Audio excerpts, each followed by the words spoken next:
제자들이 그를 믿으니라 제목으로 같이 은혜 받는 시간 갖도록 하겠습니다. 우리가 사순절을 맞이해서 제가 에고에미 시리즈를 여러분에게 다시 한번 이렇게 말씀을 드렸습니다. 결론은 예수님께서 하나님이시라는 겁니다. 그래서 예수님께서 하나님이심을 선포하시고 그 선언에 맞는 표적들을 나타내 주셨습니다. 그래서 우리가 마지막으로 지난주에 봤던 것이 나는 참 포도나무다, 이렇게 예수님이 겟세마네 동산, 정말 마지막 이제 일을 남겨주시고 겟세마네 동산으로 가시면서 선포하신 선언이고, 그 선언에 합당한 매칭되는 표적은 바로 요한복음 2장에 나오는 가나 혼인잔치 이야기입니다. 그래서 시작과 마지막을 이렇게 잘 마무리하는 그런 것이라 여러분 보시면 됩니다. 우리가 사실은 이 본문은 너무 많은 이야기를 들었습니다. 가나 혼인잔치 이야기는 주일학교 학생들도 아는 이야기입니다. 여러분들이 이야기를 다 알고 있어요. 그러니까 아는 이야기를 다시 말씀드리기도 참 어렵습니다.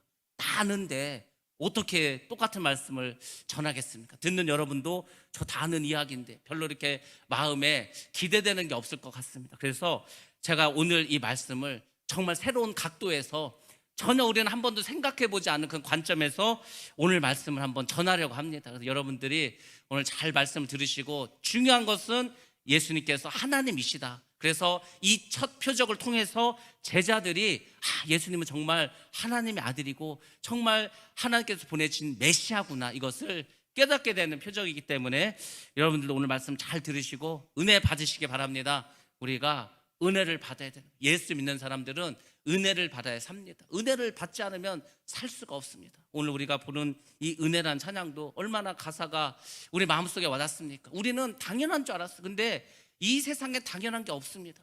부모가 자녀를 사랑해서 먹을 것을 주고 늘 챙겨주고 또 뭐 기억해주고 연락해주고, 그게 당연한 게 아닙니다. 사랑하기 때문에 그런 거예요. 우리가 하나님께서 우리에게 햇빛을 주시고 때에 따라 비를 주시고 먹을 양식을 주시고, 이 모든 것이 당연한 게 아니라니까요. 하나님의 은혜입니다. 우리는 천국 가는 게 당연하다 생각했습니다. 아닙니다. 여러분들 천국 한번 가보세요. 이 천국에 오는 게 보통 일인가? 엄청난 일입니다. 그러니까 우리가 그 은혜를 잊으시면 안 됩니다. 아무튼 여러분들 오늘 말씀 잘 들으시고 하나님의 은혜를 받으시고 여러분의 삶이 기쁨의 삶, 복된 삶 되시기를 주의 이름으로 축복합니다. 19세기 영국에 유명한 시인이 있었습니다. 우리나라에도 잘 알려진 시인입니다. 조지 고든 바이런이라고 하는 아주 유명한 그런 시인이 있었습니다. 이 사람이 이제 캠브리지 대학을 다녔습니다. 영국에 유명한 대학이 있는데 캠브리지 대학과 옥스퍼드 대학이 있습니다.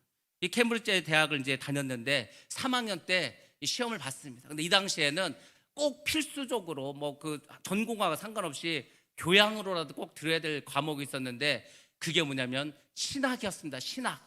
그러니까 신학교가 아니더라도 신학은 당연히 들어야 되는 거예요. 그 당시에 대학생이라면 당연히 신학을 공부하고 하나님의 말씀을 배우고 뭐 이렇게 해야 지성인이라는 이야기를 들을 수가 있었습니다. 3학년 때 이제 신학을 들었습니다. 그리고 이제 시험을 봅니다. 학기말 시험 보는데 논술고사였습니다. 논술고사. 그래서 이제 교수님이 이제 시험 문제를 내면은 자기가 아는 지식을 조금 동원해서 막 써내는 거예요. 그래서 열심히 막 대학생들 씁니다. 근데 이제 그날 그 학기말고사 논술 시험 주제가 있지 않았겠습니까? 제목이 있었습니다. 그게 뭐냐면 이것입니다. 예수님께서 물로 포도주를 만드신 기적에 담긴 종교적이고 영적인 의미를 서술하라. 여러분들이 이런 문제를 받았다면 여러분들은 이 사건을 종교적인 의미와 영적인 의미를 어떻게 해서 서술하시겠습니까? 여러분들도 다 내용은 아십니다. 그러니까 이제 배운 대로 예수님께서 에고에미 I am 해서 나는 뭐뭐다 이렇게 말씀하시면서 그분께서 하나님의 아들이신 걸 나타내고, 그리고 그 표적으로 가나 혼인잔치에서 포도주를 만드시고, 그게 뭐 종교적인 의미고 영적인 의미로는 그 포도주는 기쁨을 상징하니까 주님 우리 삶의 기쁨들 막 써내렸을 거 아닙니까? 그 막 빡빡하게 학생들이 써내렸습니다. 여러분들은 뭐라고 쓰시죠?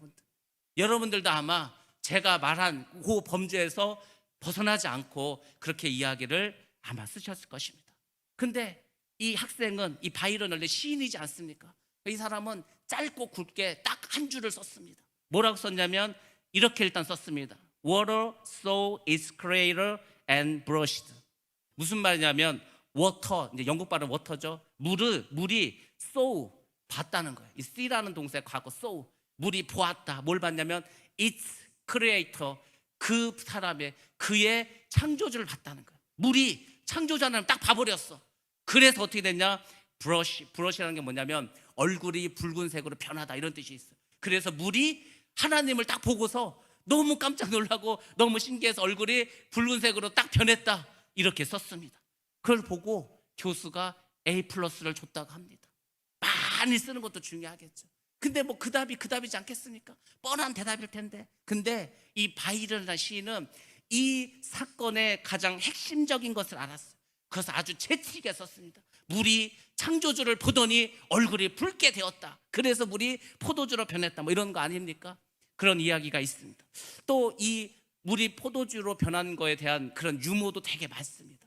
왜냐하면 이게 술에 관한 이야기이기 때문에 술에 관한 이야기는 한테 재밌는 일이 많이 있습니다. 탈무드에 보면은 이런 이야기가 있습니다. 어떤 사람이 이제 여행을 하는 거예요. 비행기를 타야 되지 않겠습니까? 비행기를 타는 거예요. 비행기를 타는데 비행기 안에서 술을 먹을 수가 없어. 근데 이 사람은 술을 너무 좋아하는 거예요. 그래서 이 사람이 어떻게 했냐면은 물병에다가 이 물을 버리고 포도주를 이제 담았습니다. 그리고 이제 물병인 척하고 세관을 통과하는 거예요. 그럼 여러분들 이제 비행기를 타서 아시겠지만 비행기를 타기 전에 우리가 기내로 가져갈 때 막 가방 검사를 하지 않습니까? 가방에 보니까 뭐 병이 있어. 그래서 세관원이 이게 뭔가 하고 이렇게 따서 보니까 이게 냄새가 나는 거예요. 술 냄새가 나는 거죠. 그러니까 이제 뭐라고 말했겠습니까? 이거 술이지 않냐? 이게 뭐냐고 이제 물어봤어요. 그랬더니 이 사람이 이제 거짓말합니다. 이렇게 거짓말했습니다. 제가 성지를 갔었는데 그 성지에서 가져온 것입니다. 내가 성지순례 갔었는데 그 예수님께서 기적을 일으키는 그 성지에 가서 가져온 물이라고 거짓말했어. 그 세관원이 거기서 그를 이제 마셨습니다. 그러면서 이제 말하는 거예요. 거짓말하지 말라고. 이게 무슨 물이냐고. 그러니까 그때 그 사람이 그 여행자가 이렇게 깜짝 놀라면서 말했다고 합니다. 아, 하나님의 기적이 일어났습니다. 물이 포도주로 변했습니다. 뭐 그렇게 했다는 거예요. 그러니까 뭐 이런 거와 관련된 이야기는 많이 있는 것을 우리가 알 수 있습니다. 아무튼 이 술에 관한 문제, 특히 물이 포도주로 변했다. 성경에서도 여러 가지 표적이 있지만은 사람들이 이 표적에 대해서는 논란이 많습니다. 첫 번째로는 어떻게 그게 물이 포도주로 변하냐, 정말로 이게 사실이냐, 뭐 그런 걸 가지고 이제 사람들이 이야기합니다. 못 믿겠다는 거죠. 쉽게 말해서. 아니 어떻게 물이 포도주로 변하냐고. 두 번째로는 그게 어떻게 가능하자는 거예요. 물은 물이고 포도주는 술인데 그게 어떻게 가능하냐, 도대체 이해가 안 간다는 거예요. 아무리 내가 이해를 해보려고 해도 이해가 안 간다는 거예요. 그 세 번째는 뭐냐면 도대체 그러면 포도주는 언제 변했냐는 거예요. 이게 물이었는, 틀림없이 물이었는데 언제 이게 포도주로 변했냐는 거예요. 그 하인들이 그 물통에다 물을 갖다 벗을 때 그 변한 건지, 아니면은 그 연회장에 갖고 갈 때 그게 변한 건지, 아니면은 그 주전자에 있는 물을 따랐을 때 변한 건 도대체 언제 변했냐, 뭐 이런 것들도 의견이 분분합니다. 그리고 과연 이 표적을 통해서 예수님께서 우리에게 어떤 메시지를 주려고 하는 거냐, 뭐 이런 거에 대해서 하여튼 논란이 많았습니다. 그것이 오늘 우리가 보는 본문의 말씀입니다. 그래서 이제 이것을 저도 이제 말씀을 드리는 건데 조금 이제 형식을 바꿔서 여러분들에게 말씀을 드리려고 합니다. 첫 번째로 우리가 이제 알아야 될 것은 이 혼인잔치가 어디에서 열렸냐 이거죠. 어디에서 혼인잔치가 있었을까? 성경에 보면 이스라엘 북쪽에 가나라고 하는 지방이 있습니다. 이 가나가 아프리카에 있는 가나가 아닙니다. 가나안도 아니에요. 어떤 사람은 가나안이라고 하는데 가나안이 아니고 가나라고 하는 도시에서 일어났습니다. 그럼 가나는 어디 있냐면 나사렛과 갈릴리 호수 그 사이에 있는 곳입니다.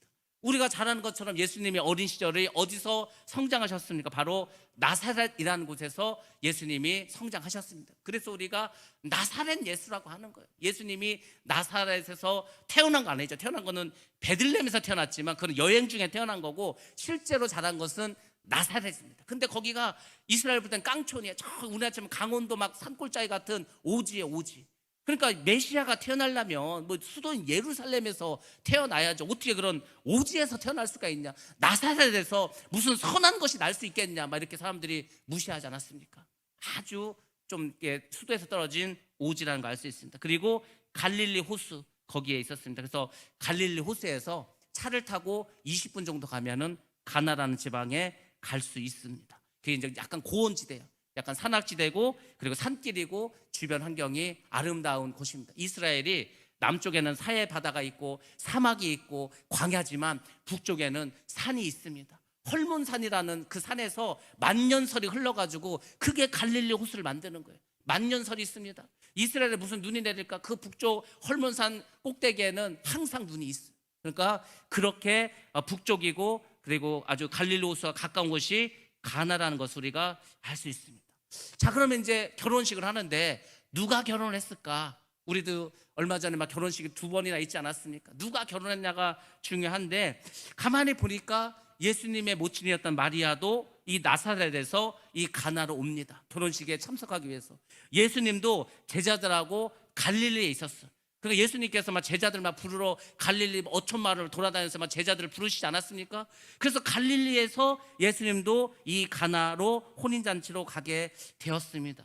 그런 걸 볼 때 이 결혼식은 뭔가 예수님과 친척되는 사람 아니면은 아주 가까운 지인의 결혼식이 아니었나, 우리가 이렇게 생각해 볼 수 있습니다. 그러니까 마리아도 오고 예수님도 결혼식장에 갔었겠구나, 이렇게 우리가 생각합니다. 그 다음에 또 하나, 결혼식을 언제 했을까? 그 결혼식 언제 했는지 우리가 어떻게 알죠? 성경에 나와 있습니다. 성경에 뭐라고 나왔냐면 3일째 되는 날, 사흘째 되는 날이라고 이렇게 표현되어 있습니다. 사흘째라니까 3일이지 않습니까? 모담의 3일이겠죠. 안식 후 3일이에요. 안식일이 지금 토요일이니까 일요일, 월요일, 화요일, 바로 화요일 날 결혼식을 했다는 것을 우리가 알 수 있습니다. 그러니까 이 성경책을 이렇게 막 분석해서 보는 것도 되게 재밌습니다. 다 힌트가 있어. 그러면 유추해보고 찾아보고 하는데도 굉장한 어떤 재미가 있는 거예요. 그러니까 신학자들이 그 재미로 막 성경을 분석을 합니다. 아무튼 3일째 되는 날, 화요일 날이죠, 결혼을 하게 되었습니다. 이 물이 포도주로 바뀌었다는 그 사건이 단지 무슨 설화나 전설이나 이야기가 아니고 사실이라는 이유가 있는데, 그게 뭐냐면 오늘날에도 이스라엘 이 가나 지방에서는 화요일 날 결혼식을 하면은 더블 럭키 데이라고 하는 거예요. 더블이 뭡니까? 2배라는 거 아니에요? 2배? 2배 행운의 날이라는 거예요. 왜냐하면 결혼식 자체가 행운의 날입니다. 그렇지 않습니까? 결혼은 행운의 날이에요. 내 인생에 정말 행운스러운 날이 결혼식입니다. 물론 몇 년 살다 보면은 그게 아니었다, 이렇게 우리가 고백을 하지만 아무튼 결혼식은 행운의 날입니다. 근데 그날이 화요일이야. 화요일은 물이 포도주로 변한 날이지 않습니까? 그래서 가나 지방에서는 지금도 더블 럭키데이 해서 이 화요일 날 결혼하는 것은 2배의 행운이 있다, 이렇게 사람들이 이야기합니다. 자, 이날 그러면 이 결혼식장에서 예수님이 이제 무슨 일을 하셨는가? 무슨 일을 하셨죠? 물로 포도주를 만드셨습니다. 물로 포도주를 만드셨어. 그러면은 왜 만드셨을까? 이거를 이제 우리가 또 생각해 봐야 되겠죠. 여러분들, 우리나라도 잔치가 있습니다. 결혼식이 있고, 지금은 안 하지만 옛날에 환갑잔치도 되게 큰 잔치지 않았습니까? 결혼식, 환갑잔치, 돌잔치, 뭐 이런 잔치들이 많이 있습니다. 또 큰 잔치 중에 하나가 명절이 있고 제사가 있습니다. 그러면은 이런 잔치와 제사와 이런 행사 때 여러분들 무엇을 먹습니까? 그 지역에 가장 좋은 거, 특산물을 먹지 않습니까? 그래서 경상북도, 특히 뭐 안동이나 포항이나 이런 북부지방에 가면은 명절에 빠지지 않고 나오는 음식이 있습니다. 혹시 이게 뭔지 아십니까? 뭘 것 같아요? 그 경상북도 쪽에서는 명절 때 빠지지 않고 나오는 거, 이게 명절 음식이 없으면 이거 좀 형편없다, 이렇게 여기는 뭐 예의가 없다, 뭐 이렇게 욕을 먹습니다. 뭘 먹을 것 같습니까? 뭐 먹을 것 같아요? 홍어? 홍어는 경상북도하고 상관없는데. 고등어 먹을까요? 고등어? 뭘 먹을 것 같아요? 맛있는 건데. 몰라요? 경상도 안 가보셨나? 경상도에서 명절날 먹는 음식이 뭐예요? 뭐 진짜 모르시나 보네. 문어 먹습니다. 문어. 이 문어가 그럴 문자를 쓰지 않습니까? 그러니까 옛날 선배들은 그 문어가 이 먹물이 나오는 거, 먹물. 그러니까 이 문어는 되게 선비라고 생각을 하는, 선비. 막 먹물이 나오니까. 그래서 그 경상북도 이쪽에 막 서원도 많고 유림들이 많지 않았습니까? 그래서 그 유림들은 문어를, 오죽하면은 물고기를 문어라고 하겠습니까? 그럴 문자를 써가지고. 그래서 문어를 되게 귀한 그 동물로 여겼고, 그래서 잔치 때 빠지지 않는 게 문어입니다. 그래서 문어가 엄청 많아요. 이 포항에 가면은 큰 시장이 있는데 혹시 무슨 시장인지 아십니까? 어시장인데. 아는 게 별로 없으시네. 이민 오셨어요? 어디 외국 살다가? 그 상식적이고 기본적이고 텔레비에서도 많이 나오는데, 죽도시장 가면은요, 고등어가 얼마 싼지 제가 옛날에 갔는데 한 20마리인데 큰 건 아니에요. 작은 거 한 새끼인데 뭐 한 20마리가 넘는데 5천 원이라는 거예요. 물론 지금 그렇지 않아요. 그때는 되게 쌌어요. 홍게 있지 않습니까? 대게 말고 홍게 빨간 거 우리가 이렇게 차 세워놓고 뭐 10,000원에 3마리 4마리 팔잖아요. 거기는 그때 10,000원에 9마리 줬습니다.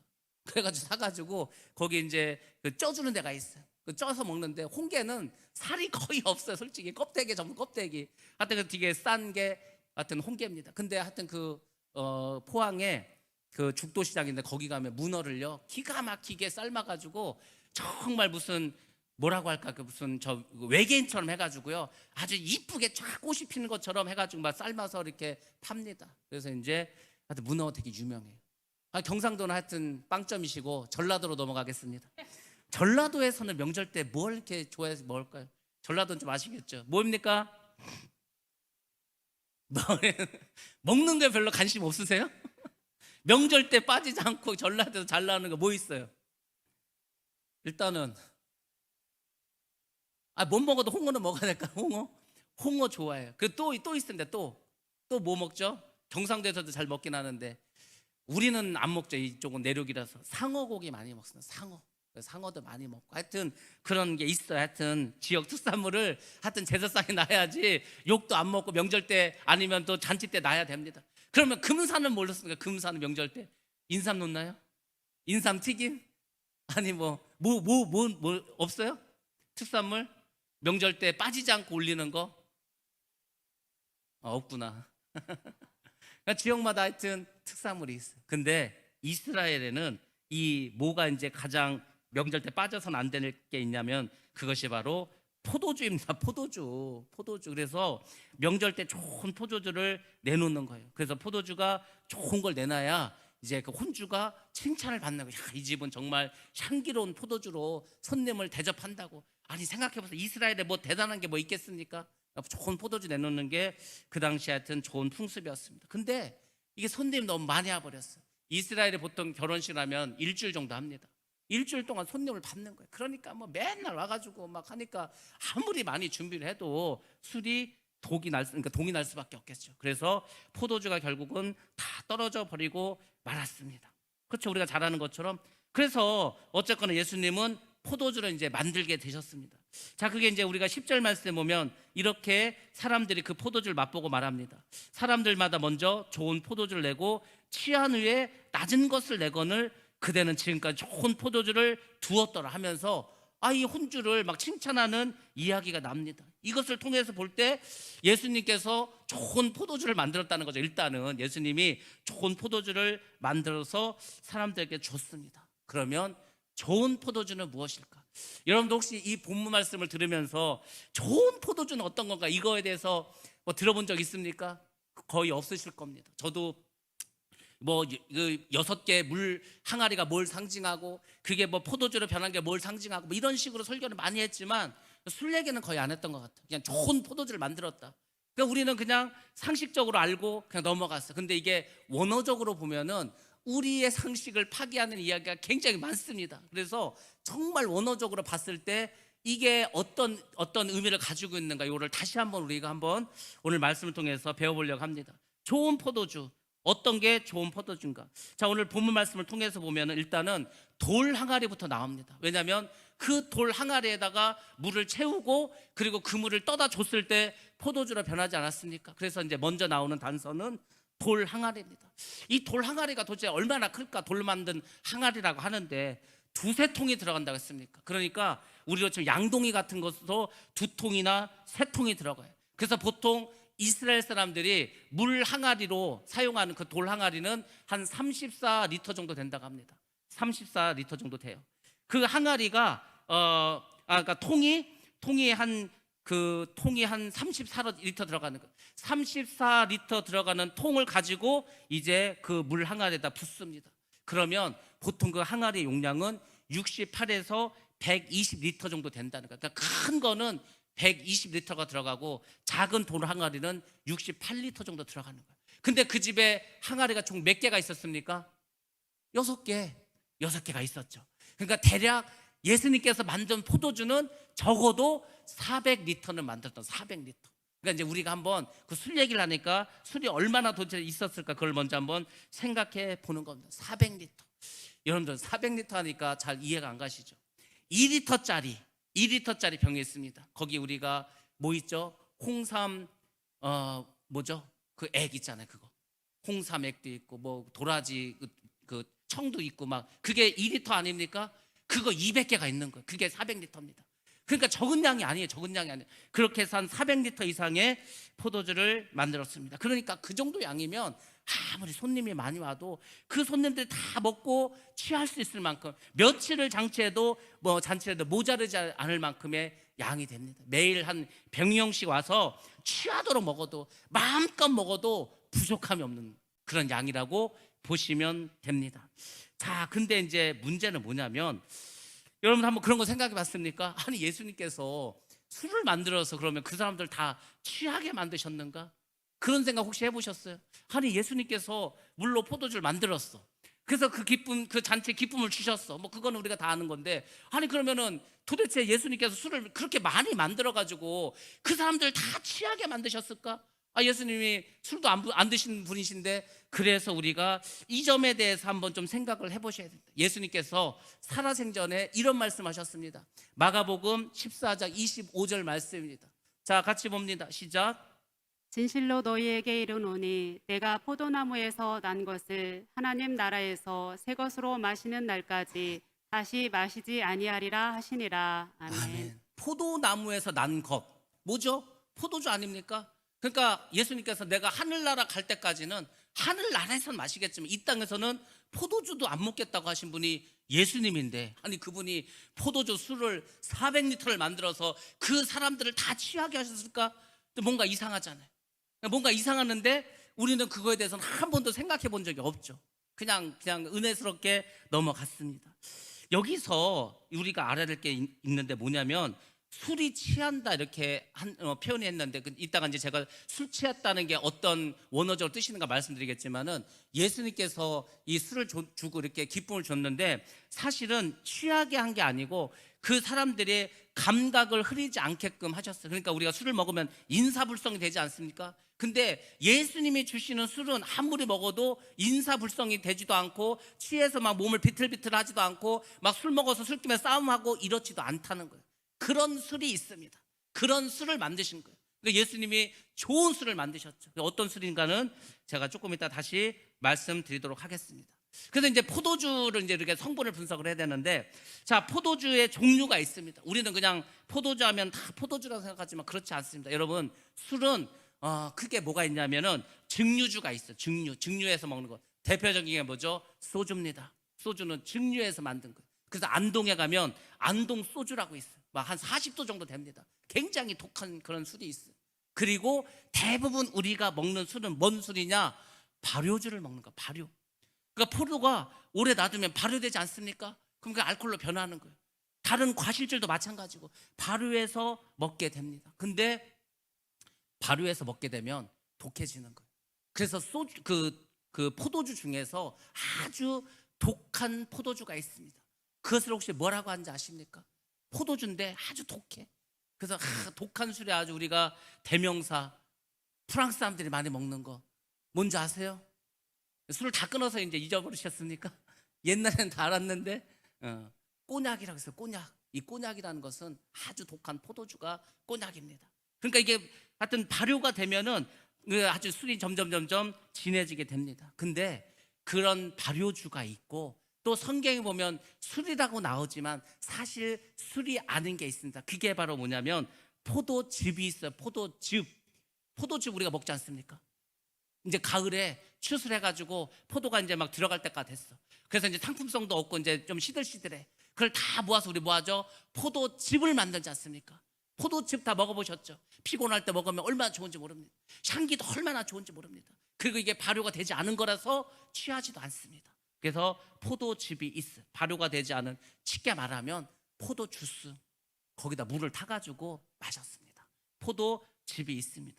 그럼 본문에 나온 예수님이 만든 술은 발효주일까 포도즙일까? 이것을 이제 우리가 알아야 되겠죠.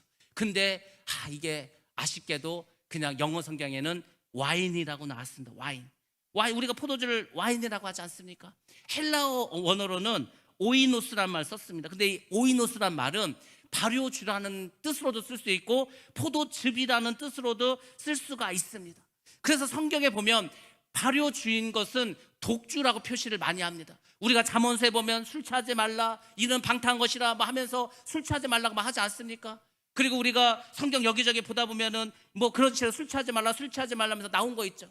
그때 술은 다 발효주, 독주를 의미하는 거예요. 소주라고 나온 것도 사실은 전부 다 독주를 말합니다. 근데 마태복음이나 사사기에 보면은 거기에도 포도주라고 표현하는데 사실은 그건 술이 아니고 포도즙을 의미하는 겁니다. 그러니까 우리가 용어를 잘 아셔야 되는 거예요. 성경의 원어에서는 어떤 단어를 쓰고 어떤 의미로 썼는가를 잘 알아야 되는데 우리는 알 길이 없죠. 왜냐하면 원어로 쓰인 것을 영어로 바꾸고 영어로 바꾼 것을 한문으로 바꾸고 한문으로 바꾼 걸 우리나라 성경을 바꿨으니 뭘 알겠습니까? 더군다나 우리나라 성경은 누가 번역했다고 했습니까?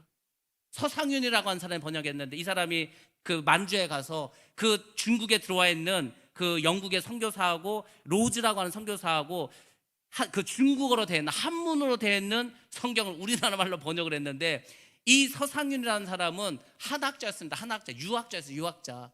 그러니까 유학자가 뭐 하나님에 대해서 뭘 압니까? 그냥 그 한문을 번역한 거 그냥 우리나라 말로. 근데 굉장히 유교적으로 번역을 해놨어요. 왜? 배경 지식이 유교밖에 없으니까. 그래서 우리가 사실 원어하고는 좀 다른 의미로 아는 것이 상당히 많이 있습니다.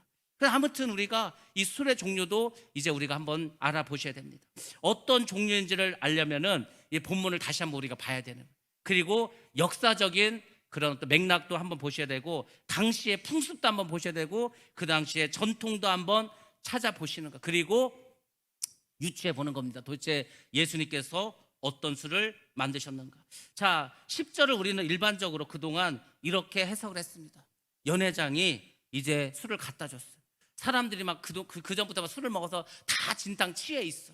취해 있는데 새로운 술을 갖다 줬는데 그 맛을 보니까 이 술은 막 너무 더 좋은 술이야. 그래서 지금까지 이렇게 다른 데는 먼저 좋은 술을 내놓고 사람들 다 술 먹고 취하면은 이제 좀 낮은 술을 내놨는데 당신은 지금까지도 좋은 술을 내놓고 나중에 더 좋은 술을 내줬다고 막 이렇게 칭찬하지 않았습니까? 그러니까 우리는 다 술로 생각한 거, 그것을 다 술을 먹고 취하고 뭐 이렇게 했다고 생각했죠. 근데 만약에 우리가 지금까지 알던 그대로 우리가 이 부분을 해석한다면 사실 우리는 이렇게 착각하게 됩니다. 그 당시에 손님들이 다 이미 술에 취했어. 결혼을 막 일주일 동안 하는데 막 손님들이 술에 취했으면 다 흥얼흥얼 거리고 막 흔들흔들 거리고, 그게 잔치집이 아니고 뭐 싸움판이 될 수도 있고 막 다 술 먹고 막 뻗어 있고 막 그렇지 않겠습니까? 그리고 이미 술에 취했는데 술 맛이 좋은지 나쁜지 어떻게 알아? 여러분들 다 경험해 보셨잖아요. 내가 술에 왕창 취했어. 그러면은요, 어떤 술을 마셔도 그 맛이 그 맛이야. 비싼 술을 주나 싼 술을 주나. 왜? 그때는 이제 술을 마시기 때문에 술 맛을 모릅니다. 근데 이 사람들은 좋은 술을 내놨다고 이렇게 술 취한 사람들이 그 술 맛이 좋은지 나쁜지 어떻게 알겠습니까? 이 사람들이 이렇게 술이 취했다면 그 결혼식을 어떻게 축하할 수 있겠습니까? 그러니까 우리가 지금 뭔가 잘못 알고 있었다는 거예요. 뭔가 잘못 해석했다는 겁니다. 어떤 걸 잘못 해석했냐면 취하다라는 말을 잘못 해석했어요. 취하다란 말이 헬라어로 메시코라는 말을 씁니다. 이게 어떤 뜻이냐면 꼭 술을 마신 것이나 취한 것을 나타내는 말이 아니에요. 그러니까 우리나라 말로는 그냥 술을 먹고 취했다 뭐 이렇게 표현하는데 그게 아니고 술을 뭐 마셔도 취할 만큼 먹은 게 아니야. 그러면 이 말의 원래 뜻은 뭐냐면 그냥 잘 마셨다라는 뜻이 원래. 그러니까 이 사람들이 술을 마시고 취했다가 아니고 술을 그냥 잘 마셨다. 이 정도 뉘앙스. 다르지 않습니까? 술을 먹고 취했다 하고 그냥 술을 잘 마셨다 하고 뭔가 다르죠. 그리고 또 하나는 뭐냐면 이 사람들이 독주를 마셨는지 발효주를 마셨는지 아니면 포도즙을 먹었는지 그것도 알 수가 없습니다. 그러나 다 술을 취했다는 일반적인 상식은 뭔가 지금 잘못되어 있는 거예요. 이 사람들이 잔치를 며칠 벌이는데 다 술을 먹고 뻗어 있으면 그 지금 혼인잔치를 어떻게 하겠습니까? 그러니까 우리가 알고 있는 상식은 뭔가 지금 잘못됐다는 것을 우리가 알 수 있습니다. 발효되지 않고 발효되지 않은 그 포도즙은 이제 중요한 게 뭐냐면 이게 오래 놔두면 어차피 발효가 되는 거, 자연 발효가 됩니다. 그 당시에 무슨 와인 냉장고가 있습니까? 저온 창고가 있습니까? 뭐 그런 게 없잖아요. 그러니까 그 당시에 가장 이 기술이 필요한 게 뭐냐면은 이 포도즙이 술로 변하지 않고 오래 보관할 수 있는 기술이 이 당시에 아주 중요한 기술이었습니다. 쉽게 말해서 공기가 들어가지 않게 밀폐시키는 거. 우리가 인삼주를 담습니다. 과실주를 담습니다. 그리고 마지막에 어떻게 하는 거? 이게 공기가 들어가지 않도록 막 밀봉하지 않습니까? 옛날에는 거기서 뭘로 밀봉했어요? 저도 기억이 나는데 촛농을 떨어뜨려서 막 그 안 들어가게 하지 않습니까? 왜? 공기가 들어가면은 이 공기 때문에 산화작용이 일어나서 그게 썩든지 부패하든지 알코올로 변하는 거예요. 그러니까 막 진공을 시켜야 될 거 아니에요. 그러니까 이 당시도 마찬가지입니다. 이 당시 1세기 때 예수님 당시에 유대인들의 그 자료들이 있어요. 이 당시 사람들이 도대체 포도즙을 어떻게 해서 오랫동안 보관했는가? 제가 이런 말 할 때 사업하시는 분이 갑자기 아이디어를 떠들었습니다. 1세기 때 사람들이 그 포도즙이 상하는 걸 막기 위해서 이런 방법을 썼어? 그게 갑자기 어떤 아이디어가 돼가지고 막 그냥 그 사업을 하시는 분도 있어요. 그러니까 잘 들으셔야 돼요, 여러분들이. 제가 하는 말 잘 듣고 하여튼 사업하시는 분들은 아이디어를 얻으시기 바랍니다. 그게 성경에서 알려주는 엄청난 힌트예요. 그래서 이분이 어떻게 했냐면 이 유대인들이 그 당시 사람들 조사해 보니까 일단은 이 포도즙이 상하지 않고 발효되지 않게 하기 위해서 포도즙을 막 끓이는 거예요. 계속 끓입니다. 여러분들 포도즙을 낮은 불에서 계속 끓여 보셨습니까? 그럼 어떻게 되는지 아세요? 이게 걸쭉해집니다. 걸쭉해지는 거예요. 그리고 나중에 식히면은 뭐처럼 될까요? 뭐처럼 될 것 같아요? 예? 묵처럼 되는 거죠, 묵. 그러니까 우리가 뭐 도토리묵을 만들든지 밥묵을 만들든지 뭔 묵을 만들든지 우리가 막 갈아서 한참 막 끓이고 적고 해가지고 식히면은 그게 젤리처럼 되지 않습니까? 그러니까 이제 서양 사람 볼 때는 젤리고 우리가 볼 때는 묵이 되는 거, 묵. 그래서 그걸 오랫동안 끓여서 식히면 젤리가 되는 거예요. 그럼 그 젤리로 된 것을 항아리 속에 넣습니다. 그리고 공기가 그 다 공기를 막 제거하는 거예요. 최대한 공기를 빼서 압축시키고 진공 상태를 만듭니다. 그리고 이제 나쁜 세균이 들어가지 말라고 우리나라는 그 위에다 뭐를 넣죠? 옛날에 된장이나 이런 거 담그면 위에다 뭐 넣었어요? 간장 같은 거 할 때 숯 넣잖아요. 숯. 똑같은 거예요. 이 사람들은 거기다가 뭐를 발랐냐면 감람유, 올리브유를 기름을 거기다가 이렇게 발랐습니다. 위에다. 그러면 이제 공기도 안 들어가고 이제 세균도 안 들어가고 이렇게 하면 몇 달이고 몇 년이고 이제 보관이 되는 거예요. 그래서 이제 야 우리가 이제 포도주를 마시자 하면은 그걸 꺼내다가 그냥 먹지 않습니다. 젤리인데 어떻게 그냥 먹어요? 그거에다 물을 부면서 물을 부어서 저어가지고 희석시켜서 먹는 거예요. 이런 기술이 이 당시에 있었습니다. 그러면 이제 여기서 과연 예수님은 어떤 포도주를 만드셨을까? 다시 한번 이제 생각해 봐야죠. 발효주를 만들어서 독주를 만드셨을까? 아니면 이런 포도즙을 만드셨을까? 우리가 그동안 알고 있었던 그 예상과는 달리 가나 혼인 잔치에서는 발효주, 이런 독주가 아닌 포도즙과 같은 음료를 마셨다는 거예요. 술 먹고 취한 게 아니고 그냥 그런 포도즙과 같은 것을 먹고서 이 사람들이 그 잔치를 즐겼는데 그게 다 떨어져 버린 거예요. 그 어느 세월에 포도즙을 만들어서 그걸 또 그렇게 진공 상태를 만들어 하겠습니까? 근데 예수님이 포도즙을 만들어 줬는데 그게 향기가 너무 좋은 거예요. 여러분들 좋은 포도는요 향기가 이루 말할 수 없어요. 정말 향기가 너무너무 좋아요. 여기 영동에 가면은 포도가 아주 유명한 곳이 있습니다. 어디가 유명하죠? 영동에 포도 유명한 동네 어디예요? 어디 포도? 예? 학산 가면 포도가 얼마나 향이 좋냐면 포도도 맛있고요.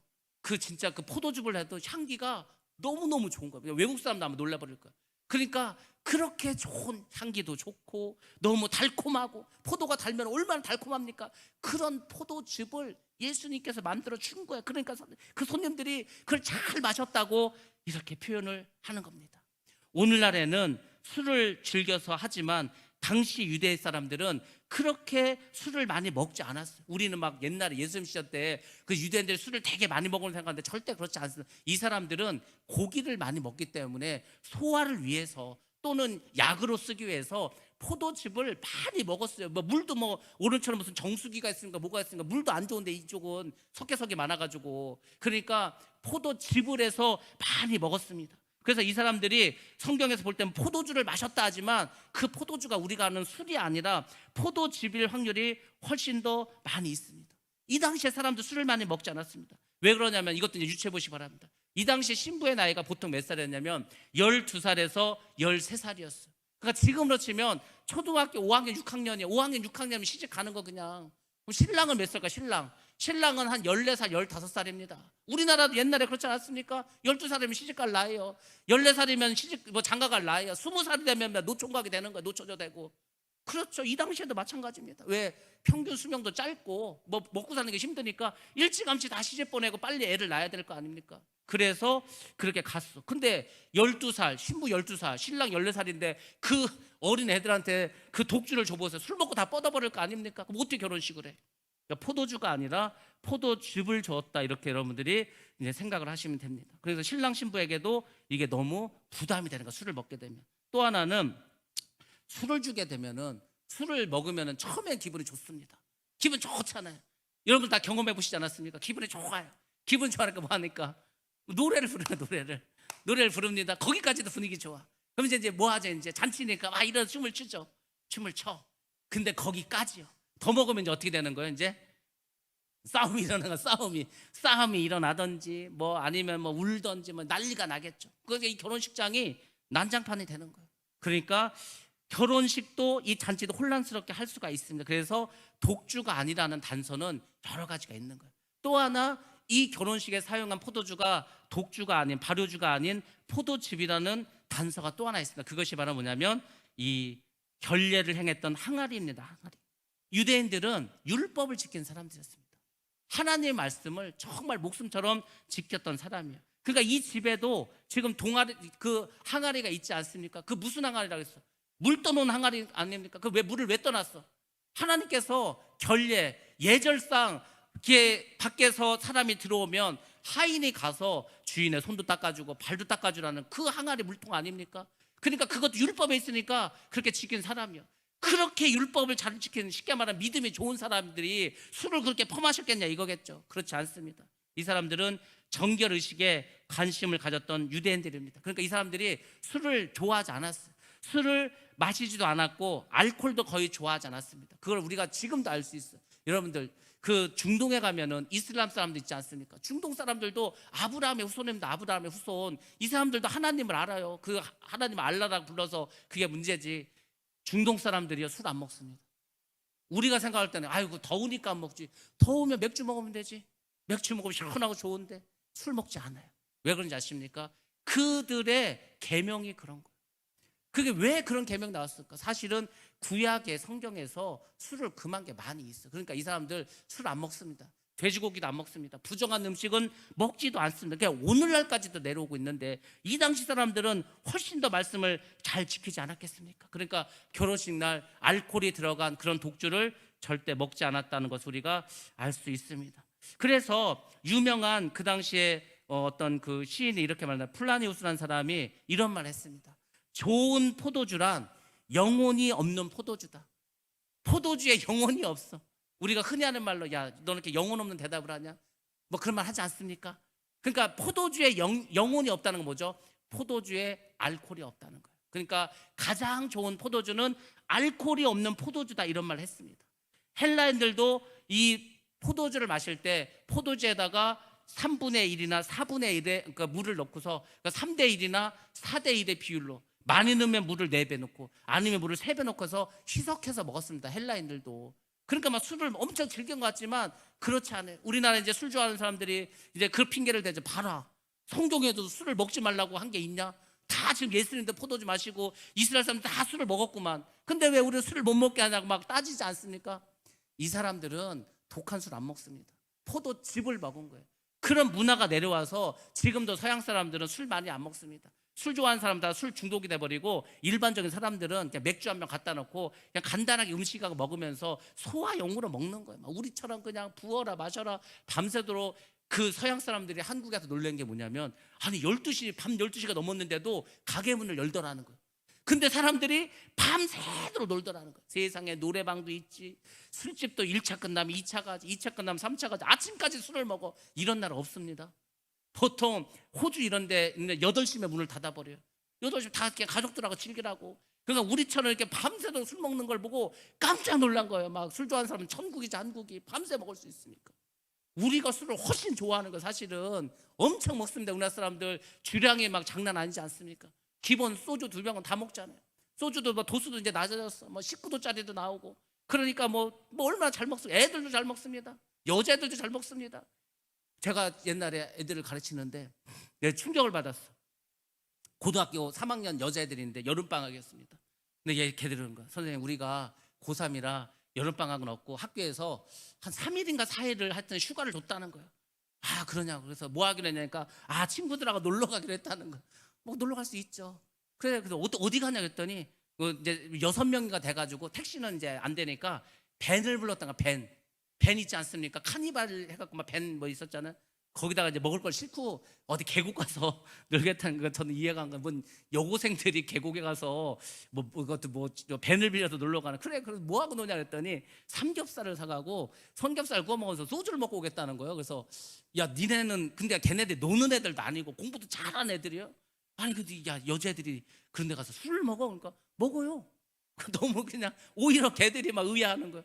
저는요, 여자애들이 술을 먹는 것도 의아했고, 더군다나 얘들은 공부도 잘하는 애들인데, 그래서 이제 생각해서 야, 얘들 이 정도면 좀 노는 애들은 얼마나 먹을까, 얼마나 잘 먹을까, 막 그 생각을 했습니다. 그러니까 지금은 너무 이게 막 술이 막 흔해지고, 우리는 이 담배하고 술이 너무 인심이 좋지 않습니까? 지나가다가도 담배 한 대 달라 막 주고 했어. 지금은 비싸니까. 아니 좀 옛날에 막 그러지 않았습니까? 술도 막 지나가 막 한잔하고 가라고 막 그냥 막 따라주고 했었잖아요.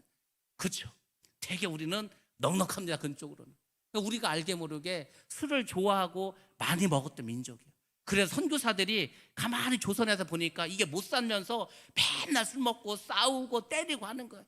그래서 선교사들이 술 먹지 못하게 한 겁니다. 그거를 이제 천주교에서는 아니 뭘 그렇게까지 하냐고, 술은 그런 게 아니고, 예수님도 포도주 마시면 내 피를 마시라고 했는데 하면서 막 오히려 술을 안 먹는 우리를 이상하게 말하는데, 그렇지 않습니다. 술을 먹어서 좋을 게 별로 없어요. 물론 우리가 뭐 약으로 먹을 수도 있고, 뭐 이제 뭐 몸에 이렇게 혈관을 확장시켜서 피를 잘 통하게 해서 진짜 뭐 이렇게 반주 정도를 먹는 거, 이런 건 좋지만 즐겨하는 것은 아닙니다. 그래서 여러분들이 술에 대해서 조금 다시 한번 생각을 해보셔야 됩니다. 그래서 어쨌거나 최상의 포도주는 취하지 않고 좋은 향이 나고 발효되지 않은 것, 이것을 말한다고 보면 됩니다. 바로 예수님께서 만드신 포도주는 창조주 하나님 만드신 거예요. 창조주 하나님께서 직접 만드신 술이니까 당연히 최상의 향이 나고 그리고 신선한 맛을 가진 그런 포도즙이지 않았겠습니까? 그래서 사람들이 야, 정말 맛있는 그런 포도주라고 칭찬을 했습니다. 자, 이렇게 해서 제가 이제 술 이야기는 여기까지 드리고 오늘 이야기의 핵심에 대해서 말씀을 드리겠습니다. 가나 혼인 잔치에 오시기 전에, 그러니까 이제 요한복음 1장을 보면은 예수님께서 어떤 사람을 만납니다. 바로 나다나엘이라고 하는 사람을 만나는 거예요. 그러니까 나다나엘 이렇게 보니까 예수님께서 오시는 거예요. 근데 신기하게도 뭐냐면 예수님께서 나다나엘을 딱 보자마자 이렇게 말씀합니다. 이는 참 이스라엘 사람이라 그 속에 간사한 것이 없다, 이렇게 말하는 거예요. 그러니까 나다나엘이 깜짝 놀라죠. 아니 나를 아시냐고. 그랬더니 예수님께서 네가 저 나무 밑에 앉아 책임을 걸 봤다는 거예요. 그래서 이 나다나엘이 깜짝 놀랍니다. 이분이 보통 분이 아니구나. 그래서 이렇게 고백합니다. 당신은 하나님의 아들이시고 이스라엘의 임금입니다. 이런 고백을 하는 거예요. 그 나다나엘이 나중에 예수님의 제자가 됩니다. 근데 그렇게 나다나엘의 이야기를 했을 때 예수님께서 더 중요한 말씀하십니다. 그게 바로 요한복음 1장 50절에서 51절 말씀입니다. 자, 한번 봅니다. 시작. 예수께서 대답하여 이르시되 내가 너를 무화과 나무 아래에서 보았다 함으로 믿느냐? 이보다 더 큰 일을 보리라. 또 이르시되 진실로 진실로 너희에게 이르노니 하늘이 열리고 하나님의 사자들이 인자 위에 오르락 내리락 하는 것을 보리라 하시니라. 아멘. 여기서 중심되는 말씀이 뭡니까? 이보다 더 큰 일을 보리라. 내가 너를 알아봤다고 네가 그런 거 가지고 놀라냐? 아니요. 이건 아무것도 아니야. 너는 이제 앞으로 더 놀라운 것을 보게 될 것이다. 그렇게 해서 나다나엘하고 같이 있다가 예수님께서 가나로 가는 거예요. 그 제자들을 데리고. 그리고 이장이 되는 겁니다. 그래서 이제 나다나엘도 뭣도 모르고 이제 뭐 대단한 분이 오셨다 생각하고 따라간 겁니다. 그래서 이제 그 혼인식장에 갔어. 거기서 뭘 봤습니까? 물을 포도주로 바꾸는 걸 본 거예요. 더 큰 일을 봤습니다. 2장, 3장, 4장, 5장 요한복음 계속 넘어가면서 계속해서 이제 막 역사가 일어나는 거예요. 나중에 뭐까지 나옵니까? 오병이어의 기적까지 나오는 거예요. 그러니까 예수님 말씀이 맞지 않습니까? 이보다 더 큰 일을 보리라. 여러분들 지금까지 예수를 믿으면서 많은 경험을 하지 않았습니까? 기적을 체험하지 않았습니까? 하나님의 은혜를 체험하지 않았습니까? 근데 아니요, 그게 다가 아닙니다. 여러분, 우리 삶 가운데는, 우리 교회 안에는, 우리의 그 내일에는, 우리의 신앙생활 가운데는 이보다 더 큰 놀라운 일들이 아직도 남아있는 줄로 믿습니다. 이게 다가 아니라니까. 이게 다가 하나님의 은혜와 하나님의 축복이 이게 다가 아니에요. 아유, 저는 지금도 좋습니다. 지금도 너무 감사합니다. 아유, 지금도 막 몸둘 바를 모르겠습니다. 아니라니까. 이게 아니요. 하나님의 축복을 제대로 한번 받아보시기 바랍니다. 그 은혜를 제대로 한번 경험해 보시기 바랍니다. 이 세상에 주는 거하고는 게임이 안 돼요. 왜? 창조주시니까. 우리가 우리의 신앙생활을 잘 돌이켜 봐야 됩니다. 이보다 더 큰 일도 보리라. 주님께서는 그렇게 말씀하시고 더 큰 일들을 시작하셨습니다. 그 중에 하나가 바로 물로 포도주를 만든 사건입니다. 우리가 진실한 마음을 가지고 정말 예수님을 바로 믿고 그 말씀에 순종하고, 믿는 것은 말씀에 순종하는 거라고 하지 않았습니까? 계명을 지키는 게 믿는 거라고 주님 말씀하지 않았습니까? 그러면 우리 삶 속에서도 더 크고 놀라운 일들이 일어날 줄로 믿습니다. 일어나야 되는 거예요. 병자가 막 일어나고, 귀신 들린 자가 막 일어나고, 저주 있는 사람 저주에서 일어나고, 가난하고 힘든 삶을 사는 사람이 하나님 주신 은혜와 축복 가운데 놀라운 역사가 일어나서 다 삶이 변화되고 풍요로워지고, 믿음이 없던 내가 믿음이 생겨서 사람들이, 가족들이, 친척들이 너 예수에 미쳤구나, 너 사람이 변했구나 하면서 처음에는 욕하죠. 근데 나중에는 결국은 또 예수를 믿게 됩니다. 그런 사람이 되는 거예요. 그런 놀라운 축복이 우리 가운데 있기를 주의 이름으로 축원합니다. 그게 예수 믿는 거예요. 예수를 믿었는데 나도 안 변해, 내 가족도 안 변해, 내 주변도 안 변해. 그 믿는 게 아니라니까. 믿으면 변하는 겁니다. 믿으면 반드시 역사가 일어납니다. 예수님은 문제가 있는 곳에 오십니다. 어려움에 있는 곳에 오십니다. 아픔이 있는 곳에 찾아오십니다. 찾아오신다니까요. 예수님께서 하늘나라에서 이 땅으로 찾아오셨습니다. 왜? 다 죽게 생겼으니까, 다 지옥 가게 생겼으니까. 문제가 있습니다. 고통이 있습니다. 아픔이 있습니다. 우리도 마찬가지 아닙니까? 여러분 문제 없습니까? 다 문제 있습니다. 문제 없는 사람에서 저도 문제 있습니다. 야, 목사는 뭐 문제가 없겠지, 그러니까 저렇게 늘 기뻐하겠죠. 아닙니다. 문제가 있어요. 있는데 그 문제가 처음에는 제 문제예요. 근데 기도를 하면은 이제 제 문제가 아니에요. 왜? 기도해서 하나님께 맡겨버렸으니까 이제 하나님의 일이 된 거예요. 그럼 하나님이 알아서 이제 해결하는 거예요. 그래서 제가 맘 편히 사는 거지, 문제가 없는 게 아닙니다. 다 문제가 있습니다. 상처도 있습니다. 저도 막 이렇게 안 좋은 말 들으면 상처받아요. 제가 무슨 뭐 강철 심장인지 아십니까? 아니, 좋은 말 듣고서 기분 좋을 수는 있겠지만 나쁜 말 들어서 기분 좋을 사람 아무도 없습니다. 다 상처받습니다. 고통당합니다. 힘들 수도 있습니다. 몸이 피곤할 수도 있어요. 아플 수도 있습니다. 병들 수도 있어요. 다 할 수 있어, 사람이니까. 근데 중요한 건 예수님을 똑바로 믿고 믿음으로 살아가면 주님이 함께 하심으로 이기게 된다는 것입니다. 주님께서 이 세상에서 오셨습니다. 우리 가정에 오셨습니다. 여러분의 심령 가운데 오셨습니다. 예수님 오시면 어떻게 되냐? 기쁨으로 변화됩니다. 기쁨으로.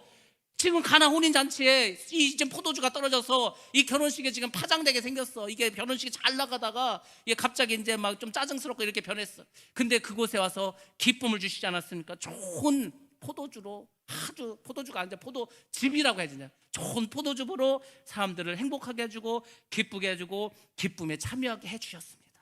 이게 굉장히 중요해요. 여러분들 요거는 꼭 기억하시기 바랍니다. 오늘 말씀 중에 뭐 소주가 어떻고 술이 어떻고 이런 것만 기억하지 마시고 정말로 기억하실 게 이 말씀. 여러분들, 우리가 신앙생활하면서 때로는 이렇게 생각합니다. 신앙은 근엄한 거야, 경직된 거야, 거룩한 거야, 두려운 거야, 이렇게 착각하는 경우가 있어요. 제가 착각했어요. 저는 거룩이란 말을 몰라서 그랬다고 하셨습니까? 거룩은 근엄한 줄 알았어. 막 무게 잡는 건 줄 알았어. 체면 지키는 건 줄 알았어. 그게 근엄이고 그게 거룩이고 그게 예수를 잘 믿는 거라고 생각했습니다. 근데 그게 아니었어. 그건 착각하는 것이었습니다. 그게 유교적인 생각을 가지고 예수를 믿는 거예요. 여러분 미국 가보시기 바랍니다. 예수를 믿을 때 어떻게 하는지 아십니까? 다 일어나서 앞에 나서 춤추고 막 합니다. 1시간이고 2시간이고. 아프리카 그때 보시지 않았습니까? 걔네 예배가 1시간 동안 방방 뜨는 거야. 그냥 그냥 막기도 없어. 그냥 손뼉치면서 방방 뛰는 게 예배라니까요. 우리는 조용히 앉아서 그냥 뭐 이제 그 교단에 따라 다르지만 박수도 못 치는 데도 있습니다. 피아노도 못 치게. 피아노 저거 옛날에 술집에서 치는 거라고. 기타를 어떻게 예배 때 치냐는 거. 드럼 저 딴따라들이 하는 거를 어디 드럼을 예배 때 치냐고 막 그렇게 보수적인 데 지금도 있습니다. 지금도 제가 청년부 때 우리 교회에서 장로님들이 드럼을 못 치게 해갖고 청년부 헌신 예배 할 때 그 오전 예배 끝나고 저녁 예배 드리기 그 전에 몰래 그 저기 장로님들 오기 전에 저 드럼을 설치하고 오시기 전에 딱 두들겨서 찬양 시작해 버렸어요. 못하게 해가지고. 그게 뭐 옛날 고려시대 때 조선시대 때 호랑이 담배 피던 시대를 그 얘기가 아니라 제가 청년부일 때 그랬다니까요. 그게 뭐 지금 뭐 옛날 얘기 하는 게 아니에요. 그렇게 우리는 예수를 믿는 게 잘 믿는 거라고 생각했습니다. 근데 그렇지 않습니다. 예수님은 우리에게 기쁨을 주십니다. 우리로 하여금 막 넘치는 막 그런 환희를 주시는 거예요. 그러니까 예수를 잘 믿으면 얼굴에서 항상 웃음이 떠나지 않아야 되는 거예요. 그냥 만나면 기쁜 거예요. 만나면 기쁘고 헤어지면 또 그냥 너무 마음만 다음에 또 보자고 하고 막 축복해주고 이 예수 믿는 거 아닙니까? 그 유명한 스퍼전 목사님은 이런 말씀을 했습니다. 이렇게 신앙을 거룩하고 근엄하고 막 경직되고 두려운 것으로 착각하는 그런 사람들에게 이렇게 말했습니다. 쾌활함을 가지지 못한 사람은 차라리 장의사가 되어서 죽은 자들을 매장하는 일이나 하는 것이 좋다. 교회에 나와서 웃지도 않고 거룩하다고 그냥 애매하고 그냥 저 무슨 뭐 무게만 잡고 있고 그런 사람들은 장의사가 되어서 죽은 사람들이나 매장하는 일이나 하라는 거예요. 그 얘기는 뭐죠? 교회는 그런 것이 아니라. 아니 여러분 생각해 보세요. 여러분들이 지옥 가게 생겼어. 여러분이 감옥 가게 생겼어. 감옥을 가게 생겼는데 내가 무죄를 받았어. 무죄를. 그래서 감옥에 안 가도 돼. 얼마나 기쁘겠어 여러분들. 그 상상도 못하지 않겠습니까? 엄청나 기쁠 거 아니에요. 우리는 지옥이라고 하는 영원한, 이거는 무슨 진짜 종신형도 아니요, 죽음도 없어. 영원히 그 지옥에 살아야 돼. 그 감옥에서. 그럴 사람인데 예수를 믿었더니 천국을 간다는 거예요. 천국을 가는 것도 감사한데 그것도 영원히 산다는, 천국에서 슬픔도 없어, 눈물도 없어, 아픈 것도 없어, 고통도 없어. 아니 그걸 생각해 보시라니까. 뭐가 그렇게 힘듭니까? 뭐가 그렇게 어렵습니까? 제가 그랬잖아요. 결국 그래서 나중에 이 세상은 다 그까짓 것이 되고 이 세상에서 하는 건 다 땅 따먹기가 되고 아무것도 아닌 게 되는 거예요. 이 세상이 하찮습니다. 그거를 사도 바울은 깨달은 거예요. 삼층천에 가서 보니까 세상에 자기가 뭐 이 세상에서 가말리엘 문화에서 공부를 하고 유대인 중에 유대인이고 바리새인 중에 바리새인이고 율법을 다 지키고 그게 아무것도 아니요. 그 완전히 이제 속은 거, 착각한 거. 삶이 변하지 않았습니까? 우리가 바로 그렇게 삶을 변화시켜야 합니다. 예수님을 믿는 것은 고통과 좌절과 낙심에서 즐거움에 참여하는 거예요. 참된 기쁨에 동참하는 겁니다. 그리고 결국에 하늘에서 영원한 복락을 누리는 거예요. 복도 받고 기쁠락, 기쁨도 받고. 근데 그게 신기한 것은 이 땅에서도 하늘나라가 이루어졌기 때문에, 하나님의 나라가 이 땅에 이루어졌기 때문에 이 땅에서도 그렇게 산다는 거예요. 그것이 예수 믿는 것인 줄 믿습니다. 그게 바로 물이 포도주가 변화되는 거예요. 여러분들, 우리가 에고엠이 오늘 선언 마지막, 나는 참 포도나무다. 그리고 그 선언에 매칭되는 표적 가나 혼인잔치에 대해서 말씀을 드렸습니다. 우리가 주님께 잘 붙어 있으라는 거예요. 포도나무는, 포도나무의 비유는 딴 얘기가 아닙니다. 붙어 있어라. 무슨 태풍이 불어도 붙어 있어라. 막 산불이 나서 막 타도 붙어 있으라는 거예요. 붙어 있어야, 우리가 주님께 붙어 있어야 우리가 구원을 받을 줄 믿습니다. 떨어지지 말라는 거예요. 괜히 그게 가지치기 당하지 말라는 겁니다. 붙어 있으라는 거예요. 그래서 주님 주신 은혜와 축복을 끊임없이 받아들이라는 거예요. 그리고 좋은 열매를 맺으라는 겁니다. 좋은 열매 맺어야 될 거 아닙니까? 그리고 오늘 이 가나 혼인잔치의 그 표적을 통해서 결국 우리가 천국의 혼인잔치에 참여할 것을 말씀해 주고 있습니다. 우리가 이 세상에서도 행복하고 기쁘게 살고 저 천국에서도 영원한 복락을 누리고 사는 것, 그것이 바로 주님께서 우리에게 원하시는 삶이라는 것입니다. 표적을 보고 물이 포도주로 변하는 것을 보고 제자들이 예수님에 대한 믿음이 생겼습니다. 믿음이 생겼어요. 갈릴리에서 고기 잡던 사람들이 금을 버리고 배 버리고 부모 버리고 쫓아와서 봤더니 세상에 물을 포도주로 바꾸는 거예요. 그러니까 오늘 제목처럼 어떻게 됐습니까? 제자들이 그를 믿으니라. 딱 보고 이제 믿은 거예요. 이제 그게 변화되는 것을 보고 우리는 오늘 말씀과 오늘 이야기를 통해서 무엇을 믿어야 되겠습니까? 하나님은 우리를 사랑하시는구나. 주님, 우리가 기쁘게 살아가길 원하고 계시는구나. 그래서 우리가 잔치와 같은 인생을 살아가길 원하는구나. 사실 예배가 잔치입니다. 예배는 축제입니다. 페스티벌이고 피스트고 막 그런 거 아닙니까? 항상 막 기뻐하고 찬양하고 즐거워하고, 이것이 예배고 이것이 교회가 돼야 합니다. 여러분들이 말씀에 잘 순종하시고 성령을 잘 따라가시기 바랍니다. 그러면 우리도 천국의 잔치에 참여할 줄로 믿습니다. 에고에미를 마치면서 여러분에게 드리고 싶은 말씀이 있다면, 예수님은 하나님이 되십니다. 그 하나님 되시는 분이 나를 사랑했다는 거예요. 그분은 내가 이 땅에서 기쁘게 감사함으로 살아가기를 원하고 계십니다. 그렇지만 이 세상은 광야이기 때문에, 힘든 곳이기 때문에 당연히 어려움도 있고 괴로움도 있고 아픔도 있고 뭐 하여튼 여러 가지 낙심될 때도 있습니다.